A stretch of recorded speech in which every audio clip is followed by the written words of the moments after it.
And good morning and welcome to another episode of Leadership and Legal Live. My name's Steve Lois, my co-host. James Reed, happy to be here. So we've got an interesting conversation today, James. I think we always do, which is pretty cool. But I want to set the context and the tone for today because the discussion's all about quiet quitting. And what does it really mean and what's really happening and all of that.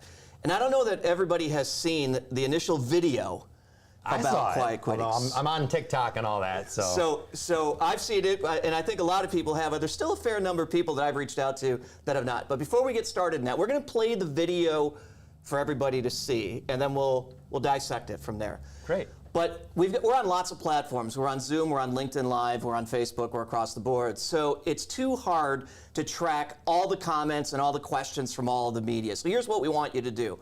Write down our cell numbers. We give it out every single time. But my cell number is 734-837-8500. And James? 734-649-LUCKY-1313. 1313. We have our phones with us. Text in your comments, text in your questions, no matter what platform you're watching this under. It's just an easier way to do it. And we encourage you to bring us your opinions, your questions. I don't even know if purposely, James and I did not talk a whole lot about this idea of quiet quitting it because we wanted to see if we have the same opinion, different opinion, doesn't really matter.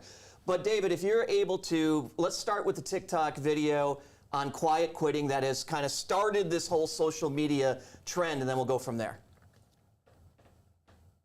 Longer subscribing to the hustle culture mentality that work has to be your life. The reality is it's not, and your worth as a person is not defined by your labor. Yeah, for them it is.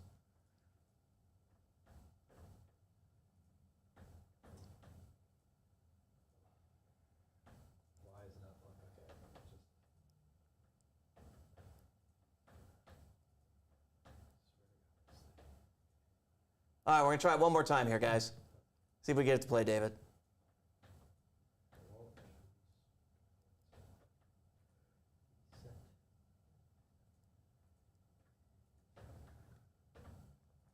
All right, let's go back to live and we'll just, here we go.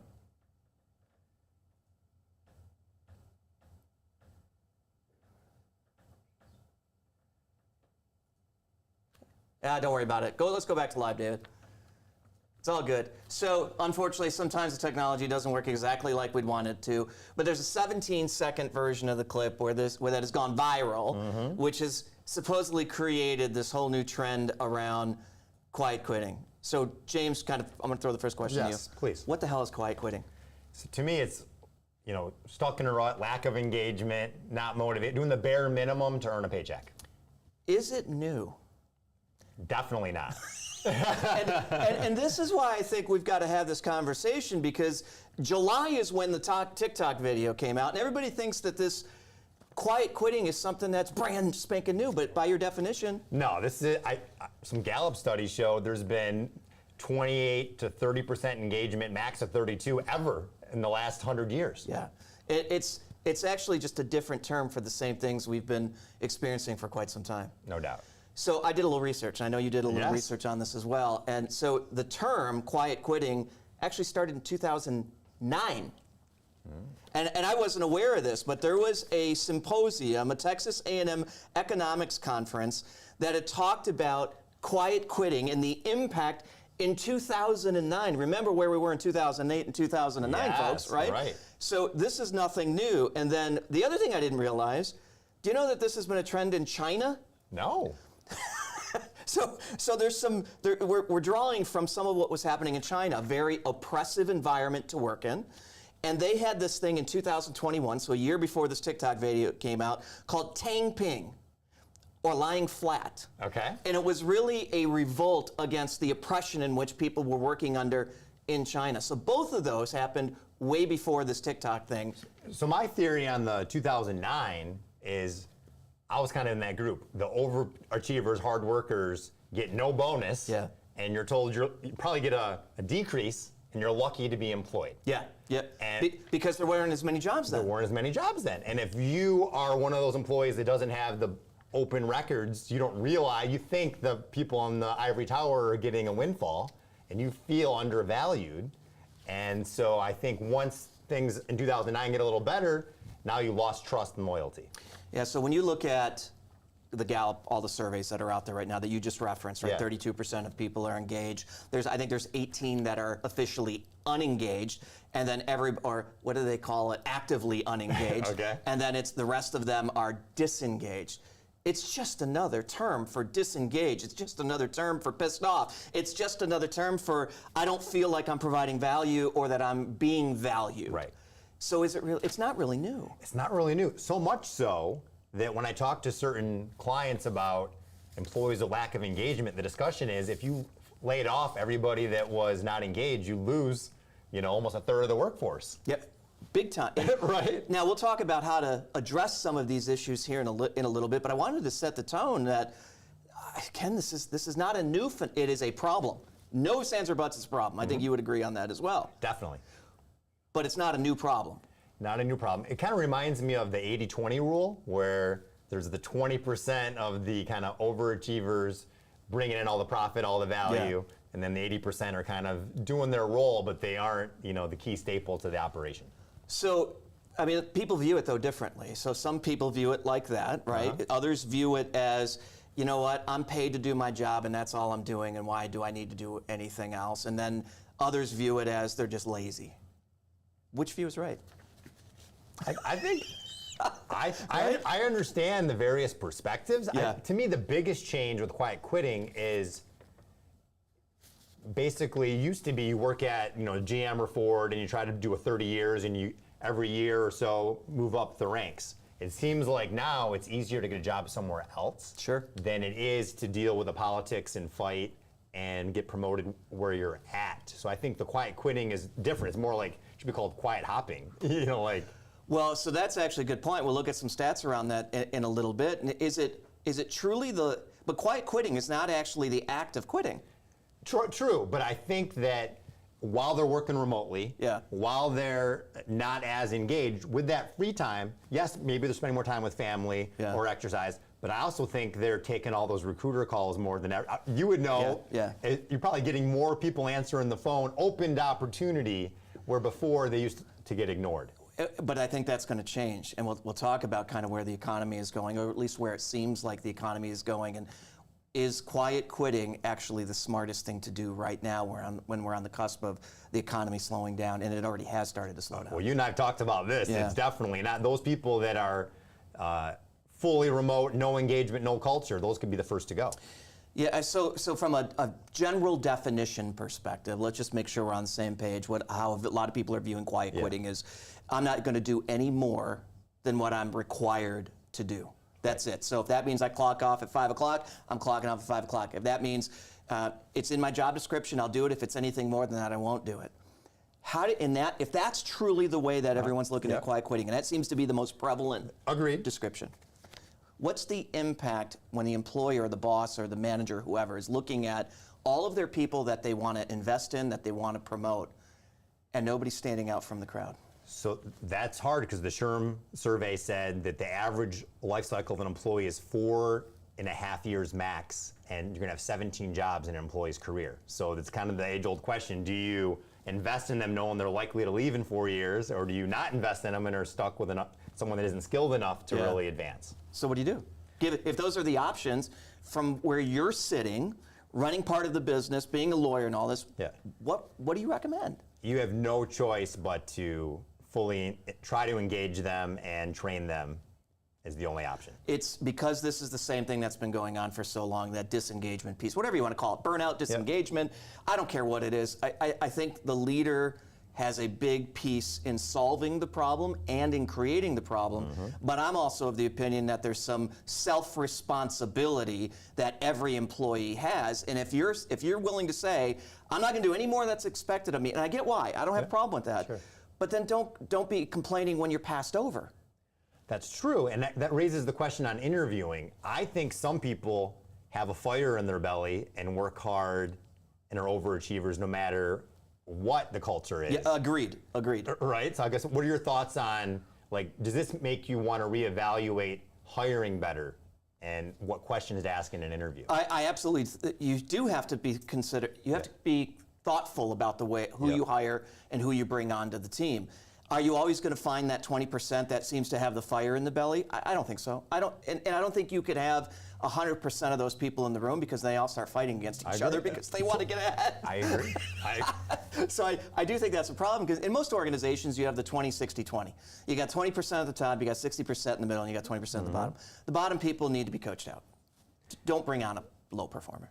The middle people, they either need to be coached up, and there's some self-responsibility, but the leader, I believe, has the greatest impact in that middle piece. And if we hire for the middle piece with the hopes of driving them up and hire some of the people that are at that top 20%, I think that's the mix that we can expect to have. We can't expect to have 100% of the top 20. That's what the last 100 years show. Yeah. Right. And I don't think, that's why I'm saying, I don't think this is anything different. But I do, in a second, want to talk a little bit more about the leader's responsibility in this. But there's some other impacts. I mean, let's talk about that. One of the common questions we get is, what's the business impact of quiet quitting from your perspective? So a lot of surveys I've seen is that you can be 50% more productive if you're fully engaged than if you're disengaged. I saw that. Right? Yeah. So that can improve your bottom line by up to 50% if everybody was fully engaged theoretically. Yeah. I think if we don't deal with it, though, companies are going to really suffer. And when we don't deal with it, people get on the bandwagon of it. I mean, think about what happened with this TikTok video, right? Everybody got on the bandwagon of the TikTok video because it was a cool thing. Now there's more people saying that they're quiet quitting. If we don't address it, we're going to see more of that. If we start to address it, I think we can stem the tide, but we have to address it in earnest, not just because it's popular. I think that's one of the biggest differences. There's no doubt. But what about financially? I mean, you mentioned the 50% more productive, but if we don't do it, I mean, there's stats out there from Gallup that are saying it's going to cost $8 trillion to deal with quiet quitting. $8 trillion, James. That's more than depression. Oh my gosh. Right? I mean, this is getting crazy. And to your point, they say it's 50% of the workforce. So why is it happening? I think there's multiple reasons, but one is COVID allowed people to reflect on what they value in life. I think two, there's more opportunity. So I think if they're getting recruiters saying, I can give you a job for a couple grand more, they're more direct with their bosses. Sure. And because they have plan B in their pocket. I got options. They got options. So I think that job market is pro-employee right now. The biggest pro-employee market I've heard since the 80s. I wasn't working then. And COVID, and I think the other reason is that the underachievers are getting paid so closely to the overachievers. Key point. That there's not, I loved your idea in previous sessions where you can't just give everyone the same 5% bonus. I don't think that's fair. That's going to create disengagement. Of those high performers that say, hey, you're not valuing me any more than the person that works, exactly what they have to and produces half of what I need to, and yet they're getting the same raise because I get why you can't get anyone else, so you got to keep them happy to a certain extent. But I think that's going to continue to cause the cycle of what's going on. Do you see anything else that's, and go all the way back, because again, we've established that this is not just a July thing. This is something that's been going on forever. If you go all the way back, are there other things that you can see that are contributing to this idea of disengagement, quiet quitting, and everything else? Yeah, from my perspective, a lot of companies in 2008 kind of tightened their budget because the world was falling, the sky was falling. It was bad. Was bad. Yeah.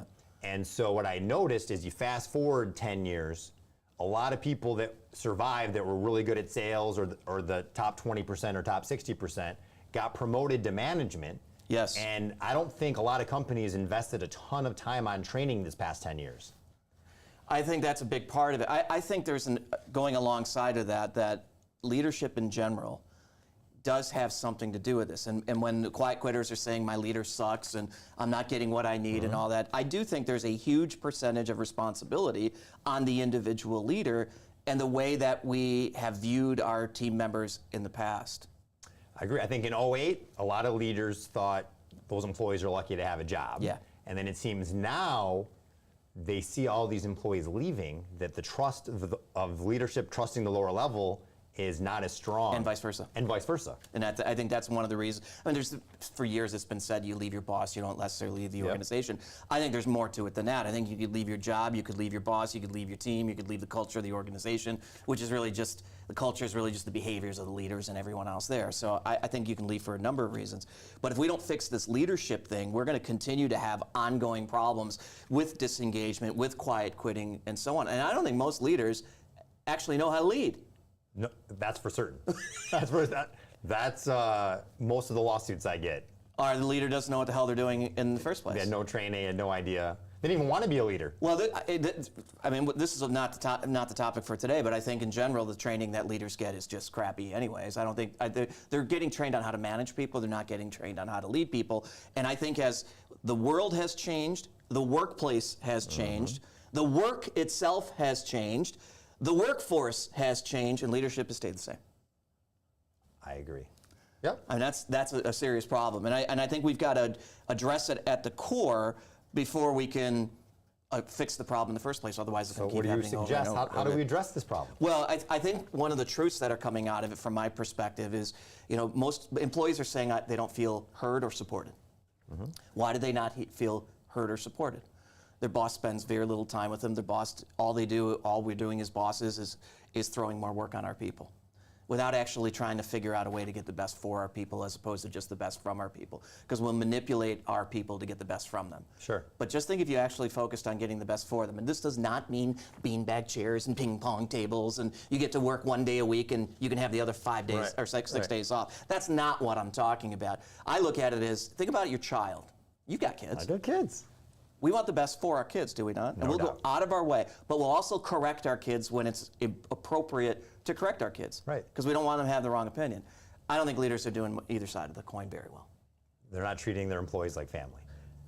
Well, that's an interesting one. We've talked about that before. Yeah. Like, do you want to have friends or do you want to have fans? I think you need to have, and this is so unpopular right now, I think you do need to have friends of your employees, not just fans. Because fans are going to do exactly what they're doing now, fair weather fans, and they leave or they just don't give full effort. But that's a whole different discussion, I think. Yeah, and that's a hard balance because you want to have friendship, but you don't want to pressure them to have to do all of those things if they're uncomfortable with the boss. No question. We don't. Right. Yeah, we definitely don't want to pressure. But so from a legal perspective, I think this is bringing up something key, and I want to hit kind of this side, and then I want to hit the quiet firing. Okay. Yes. Because I've been getting a lot of questions on the quiet firing thing. But when people are saying that they're quiet quitting, and it's all over social, all the things that we're talking about, can an employer spy on their team to see if they're quiet quitting? Yes, all day long. How? And that's question number one. Answer that first. Should they? I think they should to an extent. I think you should monitor engagement. I think you need to do things in your business, not only for your company, but for the other employees. If you lose a large portion of people, maybe there's something you can do to change to minimize that issue. But I think that the reason why employees are, how to monitor, you can go on Facebook, go on LinkedIn, see how active they are. If all of a sudden, I can tell at SHRM events, all of a sudden you see these people you haven't seen in 3 years showing up to all these events, they're looking for a job. Yeah. So no question. If you see a drastic change in behavior, all of a sudden they're wearing fancy suits. All of a sudden they're missing meetings and having a doctor appointment 3 days in a row. They're likely interviewing when they seem otherwise healthy. I think that you should engage, and I think you should, when you see an issue, you have to ask, are things okay? How can I help you? I think we should be asking that question even before it becomes an issue. Right, I think one of the key tenets of leadership is understanding where each of your team members are actually at. And if you're waiting till there's a problem to start asking the question, you're part of the problem. Right. Right. I think that's a challenge. But what about monitoring activity when you see somebody's on Facebook, your employee's on Facebook, and they say I'm quiet quitting. And you're like, okay, I haven't seen anything major. Should I start monitoring their activity, their emails, their phone calls? I mean, should I? Can I? Legally, what's the scope? So legally, you can. Most companies have a policy that says we can monitor all your keystrokes, everything on your computer, all your equipment. Should you? That's kind of where, when I talk to other leadership, if you fire people that are doing those things, you're going to lose 30% of the workforce, like I said. So I think that it's good to know to make holistic change, but you can't tackle each one of these on a one-on-one basis. So we got a text actually from somebody you and I both know. Okay. And it's related to some of the things that we've actually already talked. Oh, we've got a couple actually. I have some too. So one of them in particular was mentioning the discretionary effort. Right? One of the goals of leaders, for anybody who's watching this, one of the goals of leaders is to make sure that we figure out a way to unlock discretionary effort. That's above and beyond what's expected, right? Right. That's like the panacea for every leader. But given the environment where it's like, okay, I'm done at 5 o'clock, I'm not given discretionary effort, what are we to do in that environment? Because we need to figure out a way to unlock that. I mean, we talked about some of the ways to combat it, but specifically that extra bit that we want out of our people, that extra bit, it goes beyond just regular leadership. What do you recommend? Well, if you're an hourly employee, it's really challenging, right? Because there's overtime and all these complications. If you're an exempt, I'm a big fan of asking who wants to volunteer for a committee, such as continuous improvement committee or this committee, and you can test engagement that way. And ask them, are there any strengths you have that you aren't utilizing? Because Marcus Buckingham, the keynote speaker coming up, says the two things are, do you know the rules of what's expected, and can you utilize your strengths? Yeah. So I think we need to add a rule. You need to do holistically, like improve the overall, culture and, I guess engagement at the company and value them on that. How are they contributing to that? And then two, do you have any strengths that we aren't fully utilizing, and maybe they want to be part of a committee or social media or some other strength? You mentioned that first one, you got to know the rules, so to speak. I think it goes even further than that. I'd love to get your opinions on this. Companies that have done, and I'm going to say I'm one of them, okay, just for the record, right? I'm going to throw myself under the bus. I'm not throwing you guys under the bus, but we have a tendency to not have really great job descriptions. Let me pull it in for a second, because I think this is part of the problem. Most job descriptions have zero around true expectations, measurable expectations. They have, excellent communication skills and required to work as a team and all this kind of stuff. But there's really nothing in there that's measurable. So now the individual is quiet quitting and they're like, well, they can't measure anything anyways. I think one of the first things we've got to do is that clarity around what's actually expected in the first place. And companies that haven't done that in the past couple of years are really being challenged right now because of the quiet quitting. From your perspective, because you're an employment lawyer, you know this stuff, you deal with this stuff, you deal with the lawsuits on it, the recommendations around it, and employee manuals and all that kind of stuff. What do you recommend employers should be doing to better set expectations given the environment we're in? Well, one is update the job description to be extra clear that that's essential function of your role in the job. When I'm doing management training, I say, who likes to manage people? I get anonymously 10 that say, not me. Then I get 3 saying, I didn't even want to be manager, I just got promoted and didn't know I could say no, or there was another option. So I think it definitely has to be job description. What I love to do is, back to the Marcus Buckingham question, do you have any strengths or anything you're doing above and beyond what's in your job description? And everyone says yes. Like, is there anything you're deserving of a bonus for? Everyone's going to say yes. What are those things? Now let me acknowledge you and appreciate you and value for those things. Let's add that to your job description. I think there's too many generic. HR gets, we need this role, and it's generic. They don't tailor it. A VP in each department has different roles. And I think we all fall prey to that, because I decided to look at some of our job descriptions here, and my team's probably watching this saying, yeah, that's true. Right. The expectations are not clearly, on some positions it's clear. Like when you do sales jobs, expectations are you hit X. You go over X, you've gone over and above. I think it should be more than that. But I do think that when there's a sense of non-clarity, if that's even a word, that it creates more of the quiet quitting, because when people don't know what's expected of them, it's easy to get flustered. When they get flustered, it's easy to say, I'm just doing the bare minimum and let's move on. So I think there's a number of things that continue to create this problem that are blocking and tackling things, James. So what are your thoughts about, I'm seeing more companies have this memo where an employee sends a memo to their boss of, here's my overall self-review of myself and things you should know about me. Yeah, I don't think there's any problem with that. I think it helps to determine if their self-view is X and our view as leaders is Y. What's the gap? Why is there a gap? Sure. Is it their expectations are just out of whack, which there's probably some of those. Is it the expectations of the leader are too stringent, not enough, not clear, whatever the case is? So I do think there's some value in being able to do that. And then we hear various arguments that a lot of leaders spend a majority of their time on the bottom 10% problems. Oh my gosh.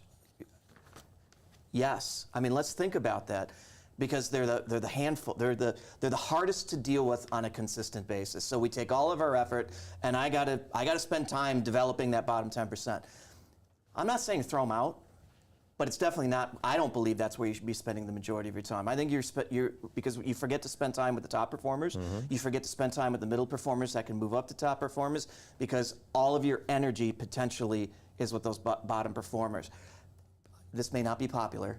I don't care if the bottom 10% quietly quit, because they're going to get fired anyways. No, I think the CEO of GE said every year we fire our bottom 10%, and that is no longer a theory you'd want to say or follow. I mean, the goal is to reduce the bottom 10% to a smaller percentage. Let's say we're dealing with people. They're unhappy for 99,000 different reasons. And I don't think, I think we just need to come to the realization that there's always going to be some of them. Sure. And maybe it's the wrong fit. Doesn't make them a bad person, but they need to go. Let's face it. But I do think spending the majority of our time with, again, those we can move up, think of it as kind of a financial arbitrage. Where are you going to invest your money? Those that are going to get you the greatest return, or those that continue to be the greatest problem? The greatest return. I would think so. Now, I know that's not popular in these days, but let's kind of get it back to the subject, because they're all related to quiet quitting. But okay. I agree. Real quick, back to subject. How do you measure the non-dollar making value add to employees? What do you mean? Say it again. How can you measure the intangibles, like the HR role? How do you value the... Oh, but I think you can measure every role. If HR, let's use HR, because HR is responsible for so many things. Right. But in every organization, there are specific goals that the HR team should be trying to achieve based upon what their leaders have rolled out, what they've uncovered, a combination of the two. And we agree that these are the things that need to be achieved. The measurement is against those things that need to be achieved. It's not a dollar value always, but it's doing things that we all agree are in the best interest of the organization, the team members, and so on, to get the best, again, for our team members. But if we have those goals stipulated at the beginning of every year, why can't we measure against those? I agree. Problem is we don't have that conversation. We do not have that conversation. And I don't think that's an HR thing. I think it's across most functions. What I'm seeing as a major problem, because of the quiet quitting, a lot of managers are rating their employees 5 out of 5 that are not 5 out of 5s. Because they're afraid that now this employee, if they get a 4 out of 5, they're going to be pissed. They're going to be pissed and look for another job. When really they deserve a 4 out of 5, maybe a 3. And so then when it's time to actually deal with a problem, I'm stuck with this personnel file. They're rock stars. Yeah, and so I think if we're really good leaders, those of us that are trying to be better leaders all the time. Yeah. And if you're trying to get the best, again, I keep saying for your team member.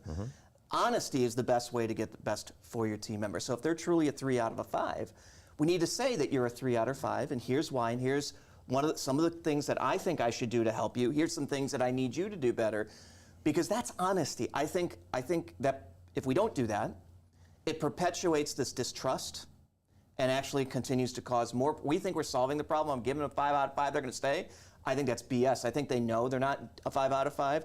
It causes distrust, and it causes more of these people to eventually leave anyways. True, but your model works if you're the evaluator of all. The challenge I'm seeing is if I rate somebody 5 out of 5, they get an extra bonus at the end of the year. If a different manager rates that person a 4 out of 5, everyone on their team gets 10 grand less per person. So now they're like, look how great that person's taking care of their team. Look at you. The internal fighting that happens because you rated me a 5, I got 10. You rated them a 4, they got, or I got 20, they got 10, or whatever the case is. So that a lot of these managers are like, I have to do it because it's more of how to get the CEO to pay my person fairly, as opposed to giving them honest feedback. Well, then I would say that leader needs to step up and be a leader and go to their CEO and say, it's time to pay my people fairly. Here's the data behind it. Here's the expectation. Here's what we've delivered for you. Here's what it is. I still think it's a big part of that falls on the leader themselves. No doubt. I think it's easier to avoid that conflict and manipulate it by giving false reviews. Yeah, I wasn't even thinking about that. That's actually really Okay. If you've done this, if this is something that you're struggling with, text one of us, 734-837-8500. James? 734-649-1313, because that is what creates the lawsuits, because when someone is fired for performance and their file's perfect, a plaintiff attorney salivates saying, what's the real reason why they were fired? Yeah. Boy, that's actually a really great point. I think if we went back to basics and said, here's the expectations, we agree on the expectations, we agree that what you have to achieve against those expectations, it avoids a lot of this stuff. Because when the data is the data is the data, you can't give this person a 5 and this person a 4 when they're being measured against the same data. Right. But when we don't measure the same data, or we measure zero data, I think it causes a lot of this discontent that's going on. Because each manager has their own metrics. A 7 for one could be an 8 by another manager. But if you lay it out there and say, this is what a 1 out of 10, if you're a 10 if you achieve this, and everybody knows it. But the other department or the other group may have to achieve something a little bit different. If you know that going in, it becomes less of an issue. I think we're just afraid to be clear on what's expected, afraid to say, this is exactly how I'm going to rate you. And I think some leaders and their teams, they don't want to go there because it takes some brain power to actually think about what am I going to hold somebody accountable to. That's it. I think that's a big part of it. So a question I'm getting is, I think this new generation, in addition to wanting a mission and a community that they care about, they also want some type of acknowledgement. So what is your theory? Do we need to put on social media how much we value our employees? Like I see now there's this LinkedIn thing. You can celebrate, thank you for being on the team. What are your thoughts? So I don't think there's anything wrong with public recognition for some.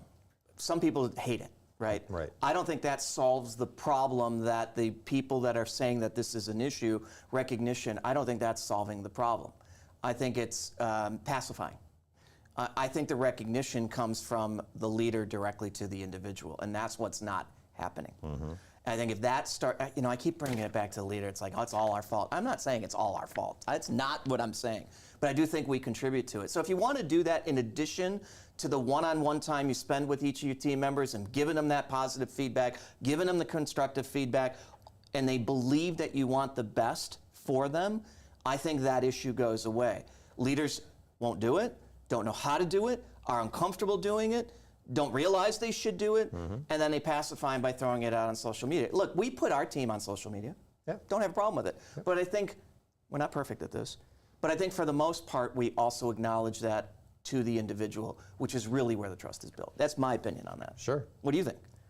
I think it's good to, acknowledge value, but I think if it's good if there's the same leader doing it all. The problem is when there's one leader that's praising their person doing company-wide emails, how great they are, then you have the others, people are like, well, I did all those things too, and no one sent my email or put me on social media. So I think it's hard to have equal treatment with all these great ideas. So then if that's the case, let's start from a legal perspective. Somebody comes and says, James, I'm going to go sue my employer because I'm not getting the I don't know if that's even a basis for a lawsuit. I'm just making it up right now. Yes. Okay, so I'm going to sue the employer because I'm not getting any recognition, both whether it's verbally and to the team, and I'm not getting it financially. What advice would you give that organization? Well, first, if they still have their job, there's no real damages unless they didn't get a bonus or something like that. Yeah. So it's not like a high-risk lawsuit. But I would say, you have disgruntled workers here. There's obviously a perception of inequity and unfairness, and they're going to likely assume it's because of some protected class, race, disability, religion, something. So we need to find a way to treat people on a similar, have the rules apply to everybody, so that it creates better engagement and trust, so people are not quiet quitting and looking for some place that has a home where they feel more comfortable. Yeah, the consistency thing, I know from a legal perspective, and it's just the right thing to do anyways. If people are in the same kind of role, there should be very similar objectives. Now, they could be doing a little something different, and that needs to be reflected in that as well. But I think the consistency across the board is probably one of the biggest challenges. And that's part of the problem with quiet quitting. I'm seeing it too. We're hiring people that are getting treated the same as the 15-year loyal person and maybe isn't as good, and paying them the same.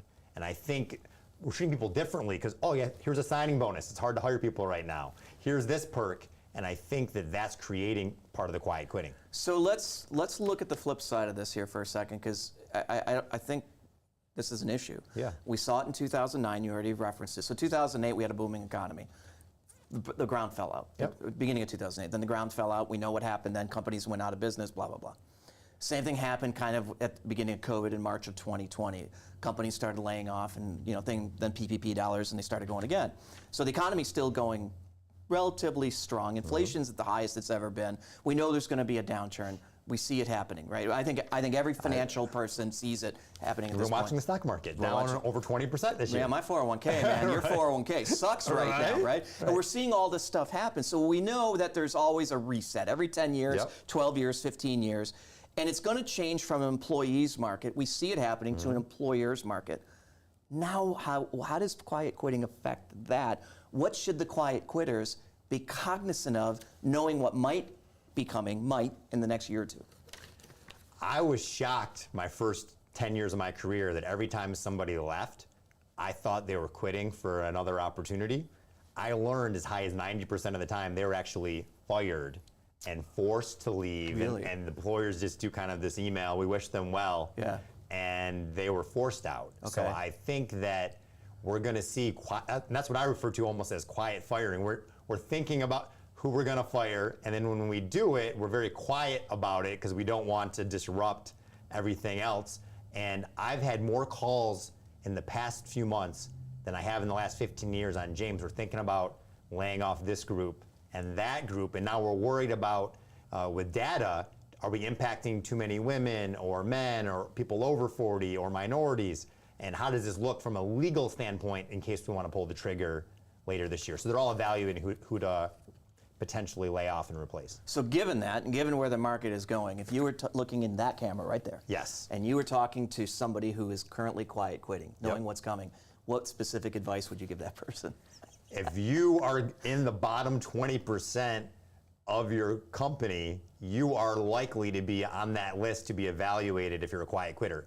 At my firm, I'm told anyone that gets a 3 out of 5 or less is in the discussion at the board meeting of, is this the right place for them? And we're evaluating if stuff happens, is this right for you? So I think that quiet quitters should change, as long as you're the top 50 percentile, if you can still be a quiet quitter and maintain top 50, you're safer than the majority.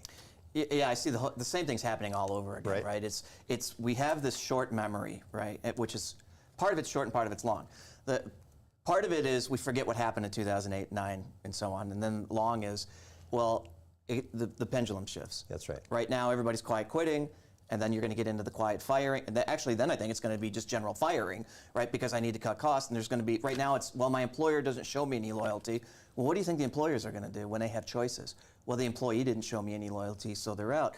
And it's like the sides won't come together for some reason or another. I don't get that. I don't either. I think everyone's negative. Yeah. There's a lot of more office gossip, more employees I see speaking up than they used to speak up. And I think by all of this, and they're using it with conclusions. Yeah. And I think there's a whole training on a way of talking. If they were to talk more facts and not make these bold, kind of exaggerated allegations, once the rumor mill happens, I think the trust gets even farther apart. Yeah, and then you got to look at what's the cause of that breakdown in trust and what's causing the rumors and all. And we've all had it, every one of our organizations. And I am not, by any stretch of the imagination, putting it on those that feel that it's necessary to quiet quit. I think the blame goes on both sides. Yep.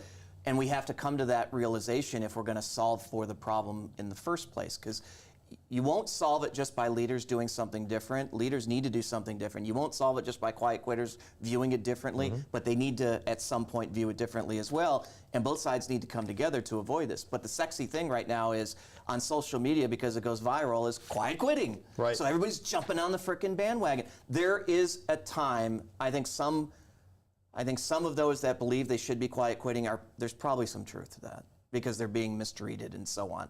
Even top performers, but I think it's the minority right now.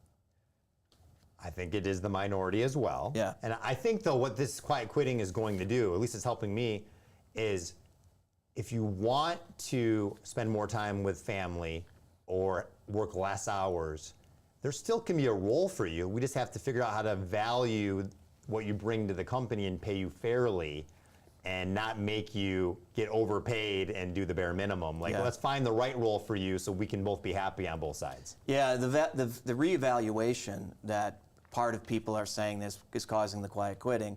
I think there still needs to be the reevaluation. I mean, COVID caused me to do some reevaluation. 10 years ago, I did some of my own reevaluation after I was working 100 hours a week, which was not healthy, by the way. I am not suggesting that at all. But I think we can reevaluate, have the conversation with those around us, our employer, our peers, and so on, about what's important. I think our leaders need to be asking us those questions, what's important to us. But then there needs to be a blend of the two. It doesn't mean that both sides have to agree completely, but there could be some adjustments on both sides to get closer to where people need to go, but not necessarily all the way in all instances, because it may have too much of a negative impact on your peers, the company itself, and they just might not be able to do it. But I do think we need to better understand what's important to our people, for sure. Knowledge is power. Yeah. The other thing that came up, I got texted yesterday in preparation for today, was the idea behind purpose and quiet quitting. Okay. My purpose is not to do this job. I need to do something that is more fulfilling, and that's causing some of the quiet quitting. What's your take on that, James? Purpose with the new generation of workers is very important. So I think their purpose, you have to let them know their value to how the business is helping the community and the overall world and local and them. It doesn't have to be necessarily their private life. I think there's a way to blend the two, but you have to make them understand the mission is not just to make ivory tower money. It's not always a money thing. So I think the word purpose has gotten hijacked when we think about quiet quitting and so on, because we've got this, and it's not a generational thing, because I see it actually peppered in all generations, that I have to feel good with everything that I do at work. Bull. That's a problem. That isn't it. Do you like everything you have to do at work? I do not. You love your career. I love it, but I don't speak up on every little thing. I suck it up, and it's like football practice. When you wanted water, you didn't drink it when you wanted to all the time. I just had this conversation with somebody last week, and they were bringing up purpose. I don't feel fulfilled by the job that I'm actually in. I started asking questions. Well, what do you mean? Well, their idea of purpose was complete happiness. And I started to ask the question, well, what if you looked at your job as a vehicle to allow you to live what that purpose is in giving back and all the things, because that's what this individual really wanted. I need to be in a job where, we're positively impacting people and we're giving back to the poor, and there's all these things, which is awesome. But not every company can do that. Right. But what if the job you got, if you really did your job well, if you earned the pay that you need to pay, and that helps you to fulfill that purpose of helping people, could it be that the purpose of the job is to allow you to fill your purpose outside of the job? Absolutely. But that's not how it's being looked at. And I think social media, unfortunately, has created this sexiness around purpose. And I'm a big believer in purpose and why we do things, but I think it's gotten hijacked. It's funny you say that. I was just watching Chris Rock. He was in Detroit. That's right. You were there Fridays ago. Yeah. And that was his whole skit. He was like, I go to Lululemon and they all say, I'm planting everything you buy. I'll plant a tree. I'll do this. I'll do that. Like, I'd rather pay $20 instead of $100 for the yoga pants. And like, I don't really need to know your purpose. If I'm at the store, I want food. If I'm at, the companies are going too much. Too far. Too far. Now, I think there's got to be clarity around what's the vision of the business, and we have a purpose for even our business, but it's not this altruist, and there's nothing wrong with altruistic purposes. I just think overall, the idea of purpose has gotten so hijacked, and it's become more about a feeling than just the practical nature of it, and I think it's causing more people to think about this idea of quiet quitting because I'm not living my purpose, instead of looking at it and saying, can it help me achieve whatever I believe my purpose actually is? And maybe I'll view the job a little bit differently as a result of that. Now, the flip side is the organization has to be aware of that, has to provide the opportunities for that, and the leader has to engage with that individual. So this is telling me that HR needs to be almost like a trained therapist more than ever to help the employees understand that they can accomplish their goals even though the company isn't the one-stop shop for happiness. It's not, but I do think employers can do a much better job of helping their team achieve what they need to achieve while still being able to do their job as well, right? And that's, if you know what's driving each of your team members and you can help them achieve that, chances are they're going to be not quiet quitting, but they're going to actually be more engaged with your organization in the first place. I just don't think we know how to do that, and we don't do it very well. So we have a question. We saw the price of labor go up, and there's a recent, court of claims case where minimum wage may be $15 an hour next year. Yeah. So if a new person is making as much money or more than the existing person, is that person quitting in your eyes if you don't go above and beyond, if you're not getting any more money for going above and beyond? So let's say I work for Company A, and Company A hires you, and you're new coming in, and you're getting paid more than me for the exact same job. Right. That kind of what the question. So I think his point is, it's almost a comment to leadership. What we're referring to as quiet quitting is really employees as being rational. Why would I work an extra 1,000 hours for zero income? Oh, I'm not. Right? Yeah. I am not. I believe that there's limitations to everybody's job, and that you shouldn't be required to work 1,000 hours more for the year for the exact same income. I absolutely believe in that, and I do think there should be a blend between your personal, your business, and it's not 50-50. It's not a balance. It's a blend between the two. If you're going to require somebody to work that much more, and you're going to save that much more, you ought to pay them some more. No ifs, ands, or buts about that. Yeah. I think that's an underpayment issue, or not paying for their value, or whatever the case is. But I also think there's some personal responsibility in that too. There is, and I think to answer that question, what a lot of companies are doing now is having essentially what's called like supplemental compensation, where if someone writes a memo and explains why they think that they should be paid more, you have that discretion at the end of the year. There's more, I think, discretion to true people up and pay them fairly. Under salaried rules? Under salaried rules. So like even at our firm, we do like, you're right, throughout the year, some people that had a baseline could be significantly more than someone else, but if their results are similar, we have the ability to true you up so everyone's back at an even playing field. I think more companies need to look at it from that perspective. That makes sense. Go back to quiet firing for a second, because you're getting some more requests. I'm thinking about this, and what I've seen happen is employers or leaders are now saying, you know what, I'm going to kind of make their job sucky so that they do leave, but I'm not going to tell them that. Do you see more of that happening? Yeah, that's been the best legal strategy for the last 50 years, because if somebody quits, it's a lot harder for them to bring a claim, as long as no one treats them differently than other people that are underperformers. Do you think it's the right thing to do? I think that it helps the employee not feel surprised that they're not thriving in the work environment, because if you just fire them, if they didn't get an opportunity to be aware or improve or be trained, they're more likely to sue. So I think your goal, I was talking to someone in HR, I was saying, is a performance improvement plan really just to cover your butt to fire them to minimize a lawsuit? And I had someone in HR saying, well, no, James, I'm actually optimistic they're going to get way better and it's going to work. Yeah. So I think it's depends how you look at it. That's actually a big distinction between the two, because so many use the PIP or performance improvement plan just to get them out, to get them out. Yep. I happen to view it as, if I'm going to spend the time to walk through this with you, and I think most of our team would too, and most of our clients would, then I'm optimistic that you're going to do your part, and I'm going to give you the support, and I'm going to give you the direction. It's really used more as a guidance tool as opposed to a firing tool. But in terms of the quiet quitting, without even saying anything, this is what I see happening, is that I'm going to throw more at this person. I'm going to not give them that raise. I'm not going to say anything to them, because eventually I want them to quit. I want to make it so miserable. Are there some legal implications to that? I'm sure there is. There are, absolutely. So you're going to essentially be harder on somebody that is going to be a different protected class than other people that are not getting picked on. Yeah, that's a good point. So they're going to say, why are you being that way towards women, or that religion, or that minority, or that anything other protected class? So I think that, yes, they're going to say, my boss, it's not, you won't have the equal opportunity a-hole defense if you're only being hard on one or two employees that could be of a different protected class.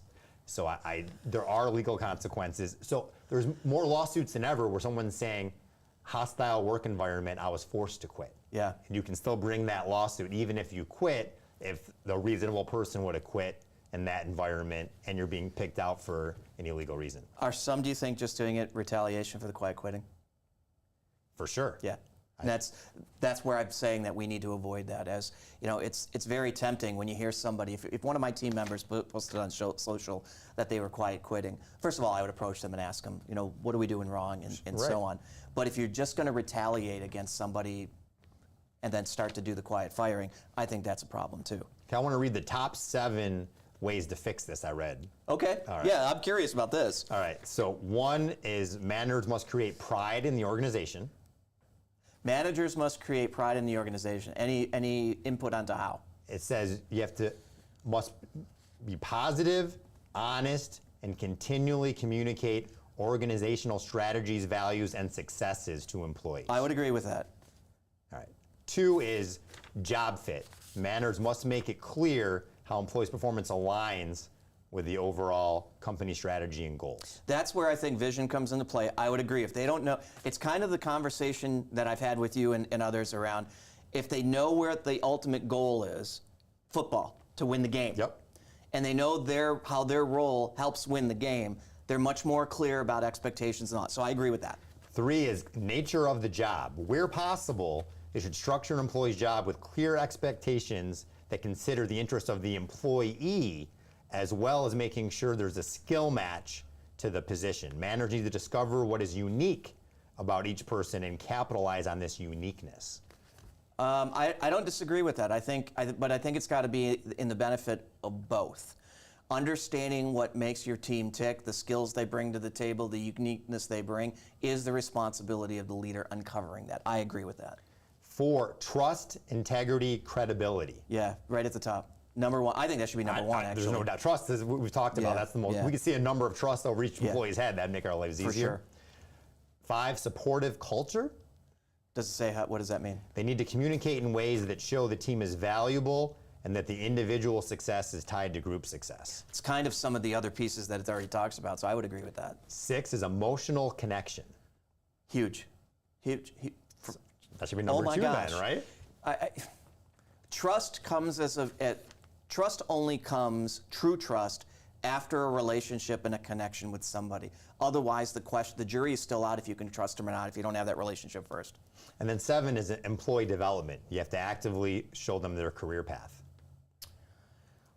I'm going to take a spin on that one. That can be selfish at times. And here's what I mean by that. I think we've got to look at it and say, what does the employee want to achieve? Can I help them get there? Not always employee development. I'm going to give you this because I want more from you. I think we've got to be careful on the distinction between for and from. Otherwise, they view it as being selfish. And it is at that point selfish. Yeah, my spin, actually, to me, the number 7 was the most important to me individually staying for 15 years at a job, because I'm learning so much. I don't care if I can make potentially more money over here. The value of this knowledge, my growth, and my experience means something. Yeah, so you're that high performer. I mean, the most frickin' competitive person that I know in everything that he does, and which is why he's a good attorney and he's a good. Well, thank you. Good football or base, you name it. Anyways. I think that is incredibly important, but not everybody's wired where that's the important thing, and leaders need to understand how the individual is wired, because not everybody's the hyper-competitive, wants to learn, and that doesn't make them a bad person. We just need to figure it out before we make assumptions about what's driving them and what's not driving them. No doubt. I think those are good 7 generally. I think we need to get more specific under each one of those. At least I would. Sure. And maybe that's something that we've covered some of that today. Yeah, right. So another question though, and this is going back to something we said earlier, and this is actually from Jeff. Okay. For a lot of leaders, especially former top performers, they do the work for their bottom 20%. Not just dealing with it, but they actually do the work for their bottom 20%, often because it's just easier for the leader to carry the bag for their team as opposed to making a change, firing, providing money. So they're actually stepping up and doing their own work. I'm guilty of that. Okay, hold on. Yep. And then I'm curious about that. How do you effectively train leadership to recognize when they are doing that and help to avoid those behaviors? So since you're guilty of that, what are you doing to not be guilty of that more often than not? So when I'm guilty, I just realize, and other people on my team realize, it's easier to just do it yourself than to ask somebody to try another shot at and fix it again and then give it back to me, because then you have to recorrect all their mistakes they made all over again and explain the full assignment and coach them.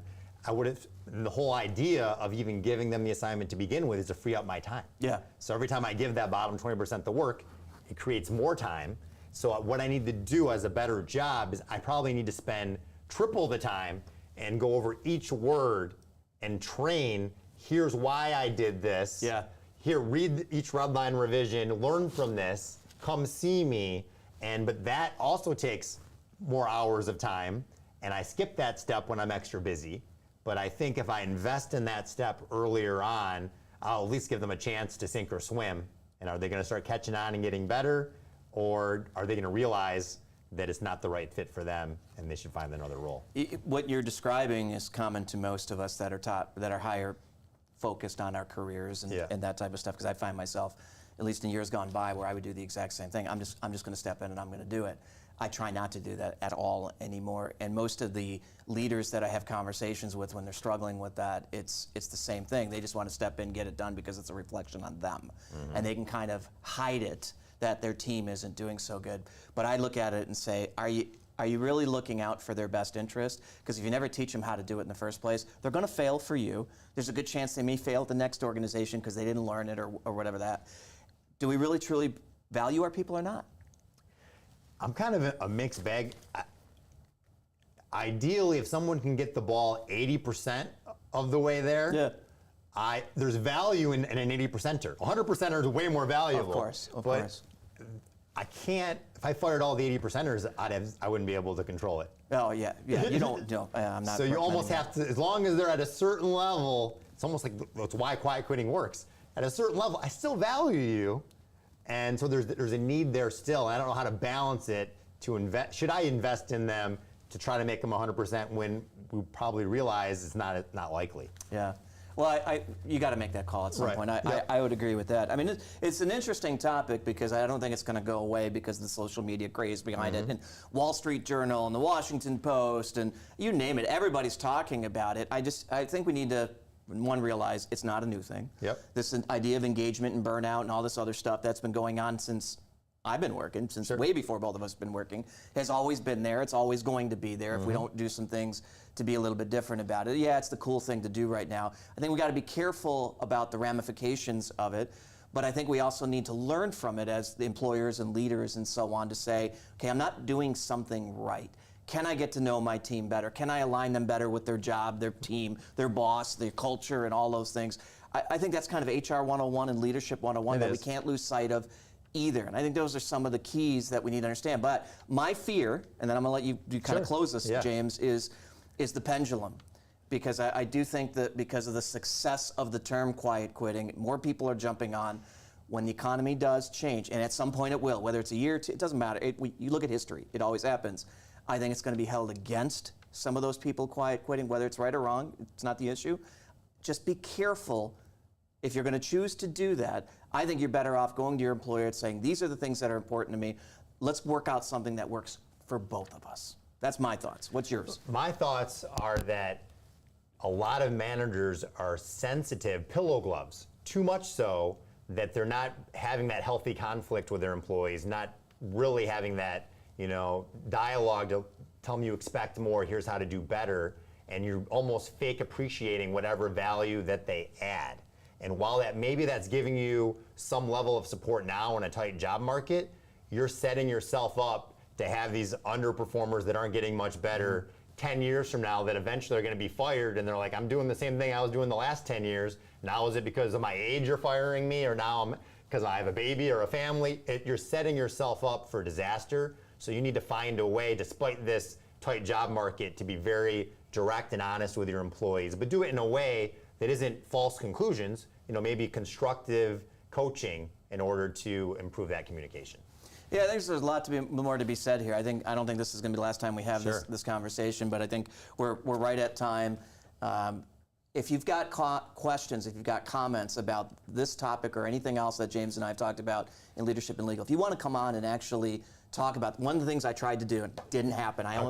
A couple of days ago, I put out a LinkedIn and Facebook saying, if you're quiet quitting, I'd love to have you anonymously come on. And I did have a couple of people that said, yeah, I'm not comfortable, but if you want to interview me on, just write an article, I'm happy to do it. But if you're willing to come on, and it can be anonymous, we can kind of hide your face and hide your voice and do all that stuff, and talk about your perspective, because this is just our perspectives, which are similar but different in some areas, and you're willing to talk about it, please reach out to us. We'll keep it absolutely anonymous.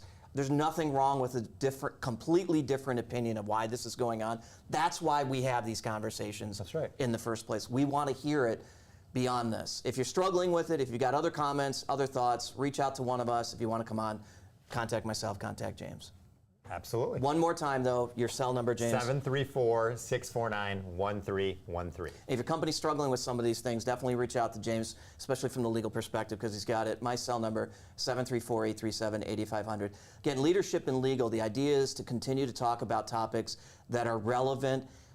There are opinions, some of it's based on fact, the law, all of these things. We're trying to have a dialogue to help you better address some of these issues in your organization. So if you've got an issue that you want us to talk about, please reach out to us as well. We're trying to schedule out rest of the year on some of the key things that are happening, but we do reserve the right to kind of play with that depending on what happens in the economy. At some point, this is going to break with everything going on. There's no doubt. Yeah. But thank you again for watching, James. Thank you again. Thank you for having me. Great setup. I like the setup here today. We've got the new studio happening. We've got a number of different places that will be here, and maybe we'll do one of the after-hour ones that we were talking about doing as well after 5 o'clock. Looking forward to it. All right. Thanks, everybody. Leadership and Legal Live. We'll see you next time.